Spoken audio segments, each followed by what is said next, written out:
Jangan lupa subscribe.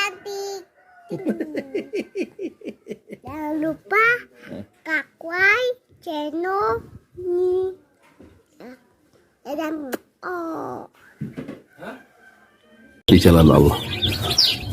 Ini Masjid Enam Syuhada lagi dikunjungi sama Ketua Hilmi.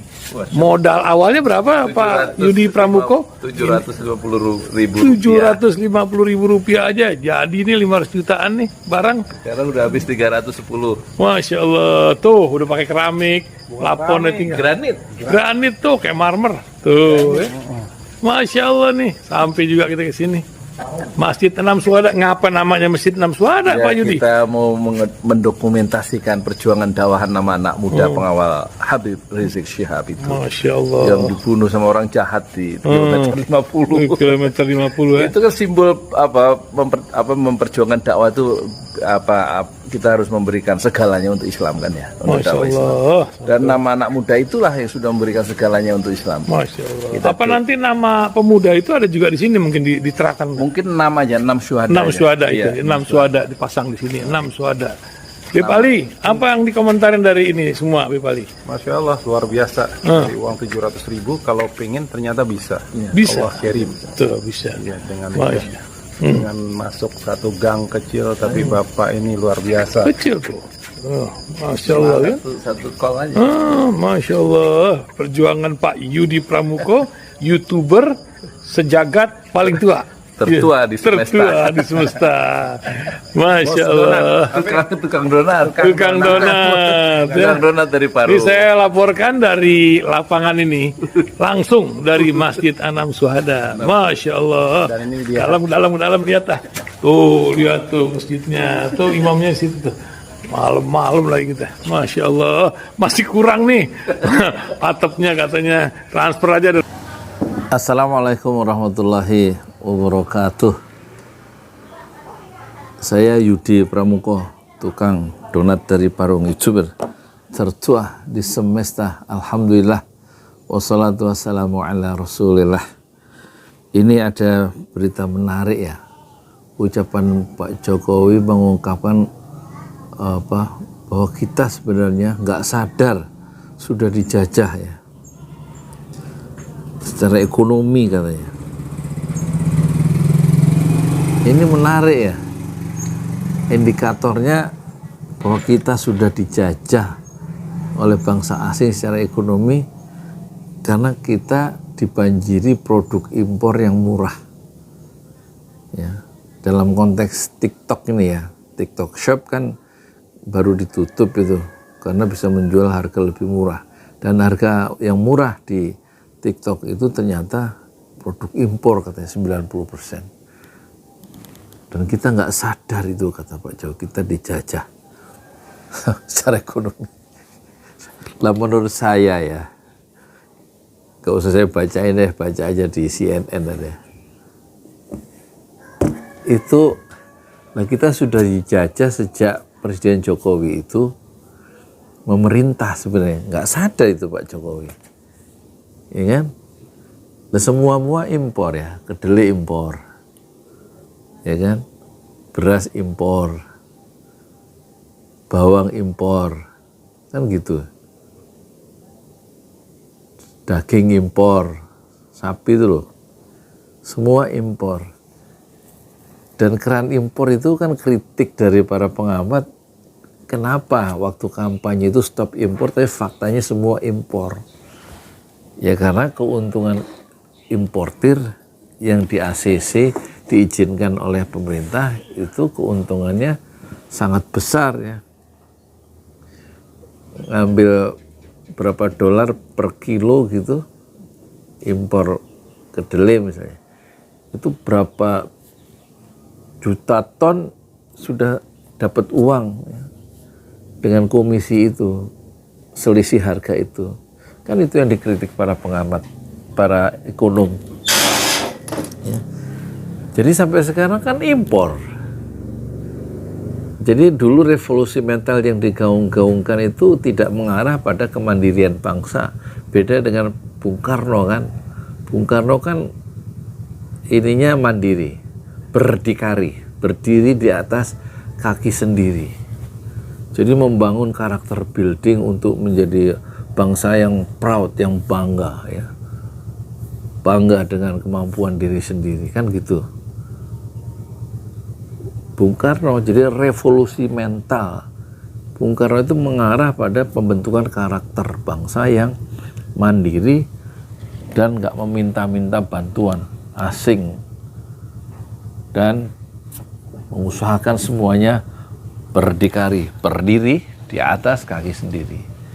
Dan Pak Jokowi dalam kampanyenya itu selalu mengatakan, buat apa impor, kita semua punya, kita negeri kaya, kita kalau saya jadi presiden saya stop impor. Ternyata tidak. Jadi sebenarnya impor itu ya, itu menunjukkan salah satu bahwa kita sudah dijajah oleh bangsa asing secara ekonomi. Bukan sekarang dalam kasus TikTok Shop yang banjir barang murah ya, dari produk-produk Cina itu. Jadi sebenarnya ungkapan bahwa kita itu tidak sadar sudah dijajah secara ekonomi, itu sebenarnya kita bertanya, Pak Jokowi itu sebenarnya mengerti persoalan tidak? Bahwa kita sama sekali nggak mandiri, membangun segalanya pakai utang, ya kan? Kalau Jakarta International Stadium itu kata Anies Baswedan, proyek yang dibangun itu semuanya nggak pakai utang, pakai anggaran pemerintah APBD ya, dan kemudian dikerjakan oleh anak-anak bangsa sendiri. Pantes ada proud. Sementara kalau kereta Cina itu dibangun dengan utang dan nilainya 107 triliun rupiah atau 7,5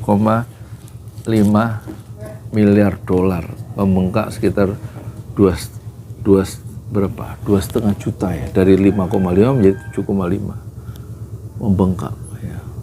Dan ditanggung ya, pembayarannya atau membayar hutang-hutang dari Cina itu ditanggung oleh APBN. Jadi itu aja menunjukkan kita dijajah ya oleh pemodal asing, kekuatan asing, yaitu Cina. IKN juga begitu, tidak dibangun oleh bangsa kita sendiri, malah setelah pertemuan dengan Xi Jinping itu Pak Jokowi mengatakan itu nanti kita minta ya Cina untuk membangun kota, itu site plan-nya apanya gitu diserahkan, dan pengawasannya itu terpaksa, kata Luhut, adalah ahli-ahli dari luar negeri. Emangnya kita nggak bisa bangun sendiri? Insinyur terbaik kita itu nggak bisa bangun sendiri. Jadi nggak sadar Pak Jokowi itu sebenarnya kita sudah dijajah sejak lama. Tenaga kerja asing itu Cina, entah berapa ratus ribu, ada 15.962 proyek asing, proyek Cina maksudnya di Indonesia, kata Luhut, hampir 16.000 selama pemerintahan Jokowi 9 tahun, dan itu mendatangkan entah puluhan ribu, entah ratusan ribu tenaga kerja Cina. Apakah itu bukan bentuk penjajahan, indikator bahwa kita itu sudah dijajah secara ekonomi? Karena keuntungannya tuh keluar semua. Pembayaran gaji dari tenaga kerja Cina itu pakai bank Cina katanya, ya kan? Dan gaji daripada tenaga kerja asing itu lebih tinggi dari pekerja lokal yang memang pekerja Indonesia, maksudnya yang digaji dengan sistem UMR kan. Sementara tenaga Cina itu menurut Faisal Basri minimal gajinya antara 17 juta sampai 52 juta, range-nya itu dari yang bawah sampai atas. Kita paling 5 juta. Apakah itu bukan bentuk penjajahan? Satu proyek-proyek yang tidak dikerjakan oleh tenaga Indonesia, tapi JIS itu kita boleh bangga dibangun oleh, kata Anies ya, oleh anak bangsa Indonesia tanpa ada orang asing di situ. Sementara kereta Cina, tenaga-tenaga ahlinya dari Cina. Kereta cepatnya dari Cina. Apakah baru apa bekas kita nggak tahu. Ya kan? Gimana? Sekarang IKN akan diserahkan 34.000 hektar ya, untuk Cina dan dapat konsesi hak guna usaha atau hak guna bangunan selama 95 tahun, bisa diperpanjang 95 tahun lagi jadi 180 tahun. Dan pengusaha-pengusaha Cina di situ dapat tax holiday, bebas pajak selama 30 tahun. Itu ada aturan-aturan yang begitu tuh. Jadi sebenarnya kita ini sudah lama dijajah itu. Kalau ukurannya impor ya, barang-barang murah kan, barang-barang impor kan lebih murah. Yang kemarin ribut ketika panen raya beras, pemerintah memutuskan untuk impor beras. Jadi akhirnya beras petani itu ya nggak tahu beras impor lebih murah kan. Jadi gimana ini? Pak Jokowi bilang bahwa kita sejak lama secara nggak sadar telah dijajah secara ekonomi, secara nggak sadar loh sebenarnya. Pengamat-pengamat mengatakan kita sudah kehilangan kedaulatan kita ya dengan impor, banjir impor di mana-mana, bukan membangun kemandirian ekonomi, memberdayakan petani, justru kita membuka keran impor yang memang jauh lebih mudah dan menguntungkan ya kelompok-kelompok mereka itu. Jadi kita agak heran ya. Maksudnya kita itu, saya sebagai orang bodoh itu agak heran dengan ucapan Pak Jokowi. Ya kan? Dalam konteks TikTok Shop itu loh. Di luar TikTok Shop sebenarnya kita sudah dijajah lama secara ekonomi oleh asing ya, dengan membiarkan orang-orang itu semau-maunya di sini dan kita tidak dibela. Tenaga-tenaga kerja kita sendiri hanya menjadi kuli-kuli dari perusahaan-perusahaan asing di Indonesia, terutama proyek-proyek Cina yang hampir 16.000 itu,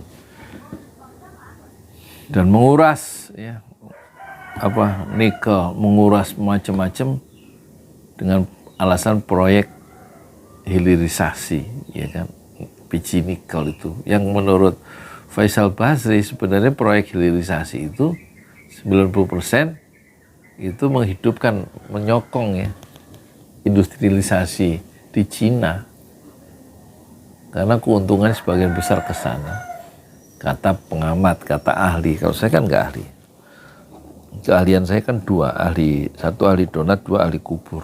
Tapi meskipun saya ahli kubur dan ahli donat, saya mengamati ucapan-ucapan yang penting ya dari tokoh-tokoh kita yang sepertinya tidak didengar, dan tampaknya ucapan Pak Jokowi bahwa kita katanya sebenarnya nggak sadar sejarah setelah dijajah secara ekonomi dengan adanya predator pricing ya lewat TikTok itu, sehingga pelanggan-pelanggan kembali atau hilang di pasar-pasar tradisional begitu, karena harga yang harusnya 7.000, kalau cerita orang-orang dari Tanah Abang tuh harga grosir 7.000, tapi di TikTok Shop itu 4.000. Tentu orang akan kembali ke TikTok Shop, akan menyerbu barang-barang yang sama lewat TikTok Shop. Nanti kata Menteri Perdagangan Zulkifli Hasan, setelah 6 bulan orang itu meninggalkan pasar Tanah Abang yang harganya lebih tinggi dibanding TikTok Shop yang melakukan predator pricing itu, menjatuhkan harga hampir separuhnya supaya bisa memukul menjatuhkan pesaing-pesaing bisnisnya. Setelah 6 bulan pelanggan semuanya ke TikTok Shop karena harganya lebih murah separuh dibanding Tanah Abang. Nanti setelah kehilangan pelanggan di Tanah Abang, harga dinaikkan normal lagi ya oleh produsennya, itu harga normal 7.000 ya kan. Itu penjelasan yang masuk akal kenapa TikTok Shop itu harus ditutup. Tapi bahwa Pak Jokowi mengatakan bahwa kita itu sebenarnya nggak sadar sudah dijajah oleh asing, itu bukan karena kasus TikTok Shop sebenarnya.